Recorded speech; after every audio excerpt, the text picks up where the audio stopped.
Hello guys, welcome to my YouTube channel. My name is M. Spedernal and I will be here to discuss my topic. It's all about nature of language. So let us start. First of all, what is language? Language is a method of human communication, either spoken or written strategy, consisting of use of words in a structured and conventional way. And it is a system of rules communication used by a particular country or community. There is a system of rules, also known as grammar, a sound system, also known as phonology, and vocabulary as a lexicon.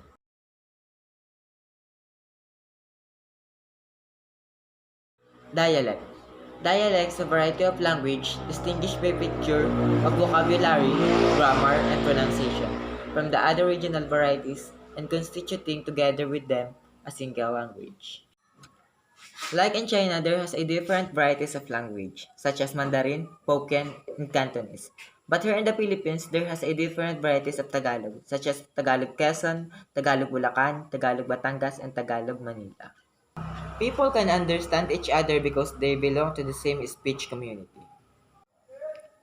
People can understand each other because, in their speech community, they share the same set of rules in the language system. While growing up, people acquire the languages used by those in the community. This is the process of language acquisition. The languages acquired while growing up, also known as mother tongue, which may also be referred to as a first language. People discover later on that other languages are needed for various reasons.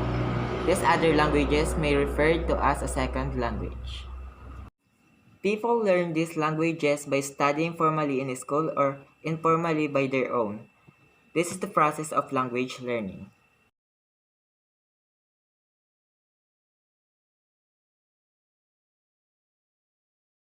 Language contact. Language contact is a new form of language and it is a major factor in language change. Own languages may also change as you constantly interact and communicate with each other or by influence to each other.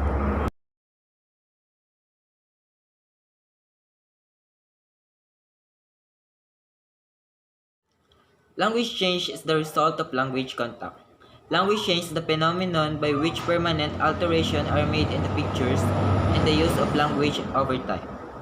All natural languages change, and language change affect all areas of language use. The type of language change include sound changes, lexical changes, semantic changes, and syntactic changes. So guys, that's all. Thank you for taking the time to listening and watching my video.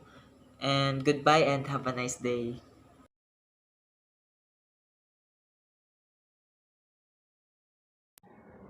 So for the lecture 2, I am going to discuss the nature of language. So first, what is communication? Communication is generally defined as the exchange of thoughts, feelings between two or more people.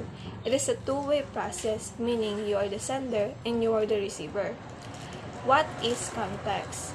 Context is a circumstances of environment in which communications takes place. There are types of communications according to mode. First, verbal communication. Verbal communication is a transformation of thoughts, ideas, opinions, feelings, emotions through the use of words. The second one is a non-verbal communication, sending message to another person utilizing methods, means other than words. The third one is visual communication, used to transfer data into digestible informations that use symbol, sign, maps, graphs, charts, diagram, drawing, and more. According to context. First, intrapersonal communication, communication with yourself. Second, interpersonal communication involves two persons or two groups of people who share the roles of sender and receiver. Third, extended communication involves the use of electronic media such as TV, radio, and audio. Fourth, organizational communication. Organization comprise individuals who work for the company. Fifth, intercultural communication. Communication between people having different linguists, religious, and gender.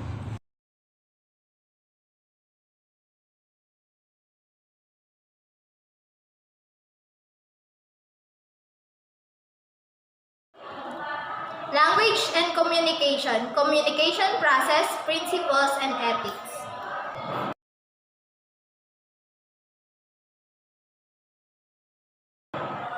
General principles of effective communication. First, know your purpose in communicating. Are you communicating basically to inform, to entertain, or to persuade? Are you communicating to socialize? Second is to know your audience. Know your audience as the dictate that speaking or writing style are going to employ. Third is to know your topic. In speaking situations, speakers are invited because they are something to share. In writing, writers wish that other people learn something from them. Fourth is adjust your speech or writing to the context of the situation. The environment in which of your speech, writing are delivered determines the kind of language you will use.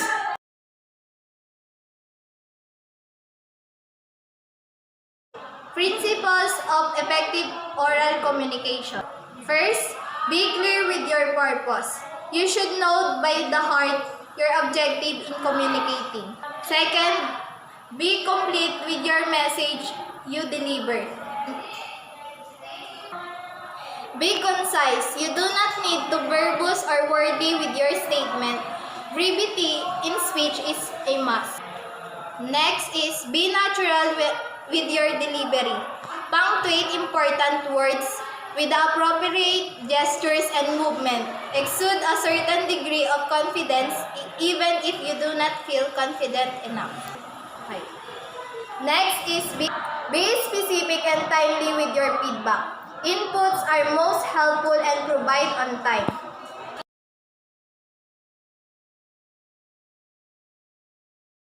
Principles of effective written communication, the 7 C's. First, clarity. Be clear about your message. Always be guided by the purpose in your communicating. Conciseness. Always stick to the point and do not beat or run around the bush. Concreteness. Support your claims with enough facts. Your reader will easily know if you are bluffing or deceiving them because there is nothing to substantiate your claims. Correctness. Observe grammatical correctness in your writing. Always have time to edit or revise your work. Coherence. Your ideas should be connected each other and related to the topic. Completeness. Include all necessary and relevant information so that the audience will not be left wanting of any information. Courtesy. To the tone of writing should be friendly.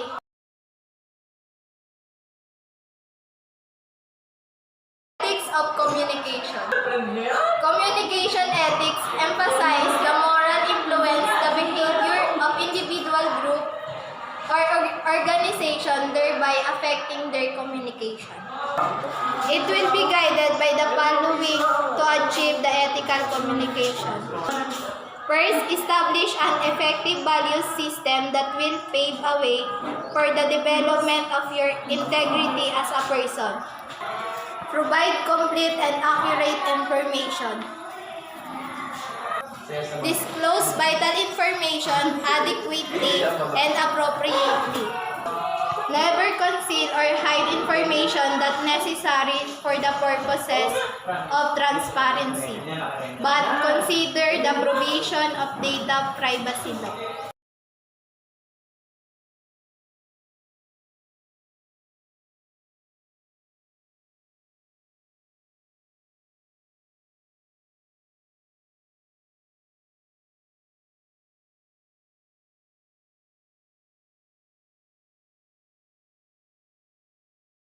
Communication modes. These are the channels through which one expresses his or her communicative intent.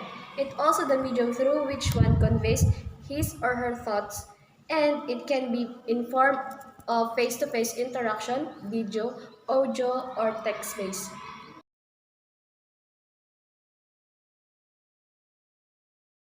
Face-to-face interaction. It is an informal or casual conversation between two or more people.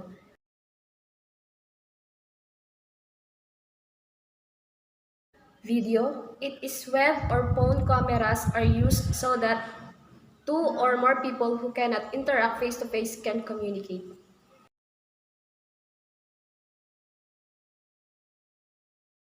Audio, it means transmitted sound. In this mode of communication, only the voice of the speaker is heard.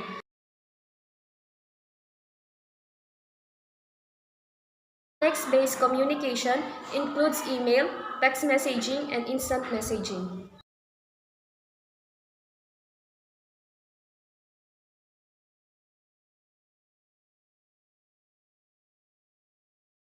Good morning, guys. I am here to discuss the different kind of communication model. First, Aristotle. We have a speech, speaker, and audience.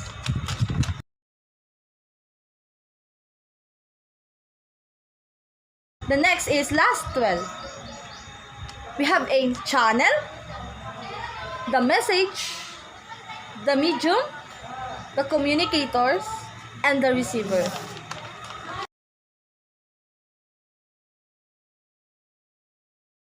And in Shannon-Weaver model in communication, we have a sender, encoder, channel, decoder, and receiver.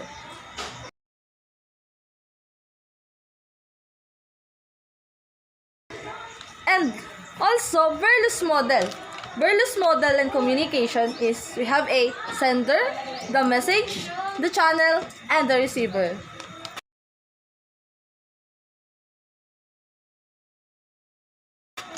And that's all. Thank you.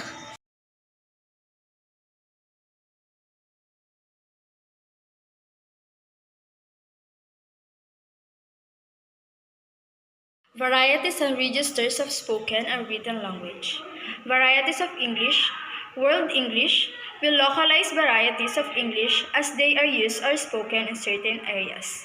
The three concentric circles. Inner circles, outer circles, and expanding circles. Inner circle, English as a native language. Outer circle, English as a second language, and expanding circle, English as a foreign language.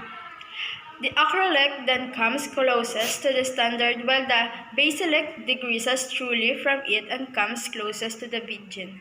Mesolect or the middle varieties is midway between the acrolect and basilect. Language registers, registers of English. Registers, a variety of language defined according to its use and social situation.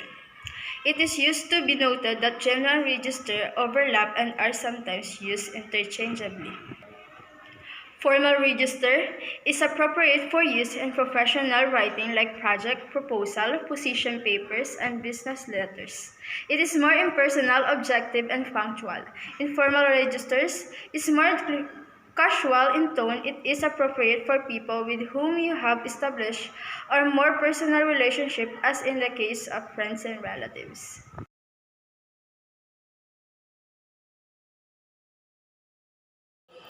Hi everyone!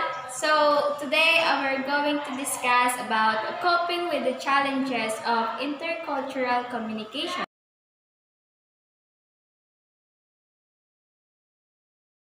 But first, let's identify what is intercultural communication.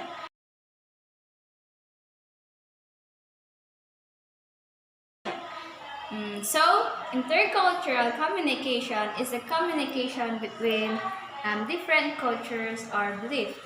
And it has become a widespread notion that speaker use of different languages result in intercultural miscommunication and misunderstanding. The lack of shared knowledge and belief and cultural diversity make it more complicated to arrive at the correct inference or interpretation of meanings. It is thus important to emphasize that the ownership of English cannot be attributed to just one country or to those who use it as a native or home language. Misunderstanding in intercultural communication may not always be caused by verbal utterances. Misunderstanding may also occur due to wrong interpretation of non-verbal code.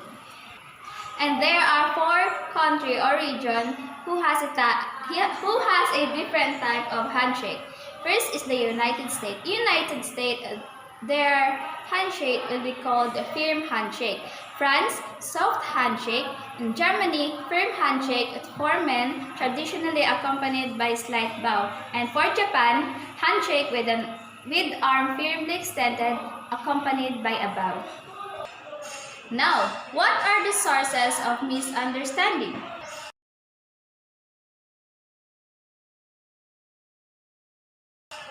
According to Kaur 2016, there are 5 sources of misunderstanding. First is the ambiguity, lack of explicitness on the part of the speaker in the form of problematic reference and ambiguous semantics in which an utterance is open to different interpretation. Next is the performance-related misunderstanding. It is a slips of a tongue and mishearing which man due to utterances spoken quickly and unclearly. And the third one is language-related misunderstanding, where it is ungrammaticality of sentences. Next is the gaps in world knowledge. It is a gaps in content rather than language.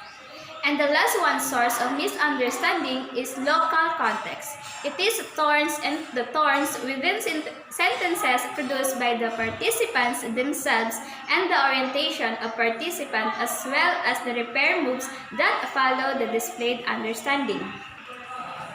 Now, there is different approaches to studying intercultural communication.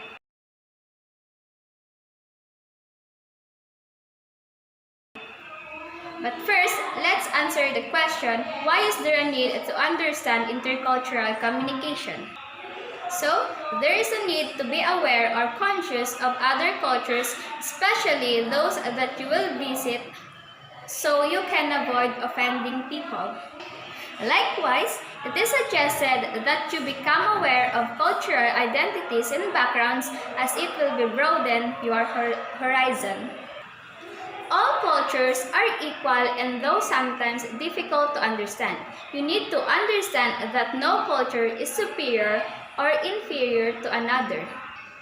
People have different languages, lifestyle, and ways of thinking, speaking, and behaving. This is the essence of cultural diversity.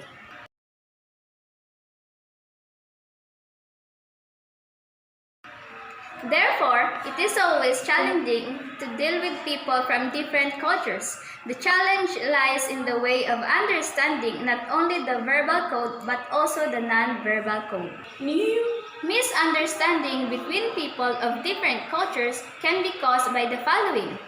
First, ambiguity, performance-related misunderstanding, language-related misunderstanding, gaps in the world knowledge, and a local context. And so, intercultural communication can be studied through the functionalist approach, interpretative approach, and critical approach. Thank you guys for listening. I hope you gain more information about challenges of intercultural communication. See you guys next time!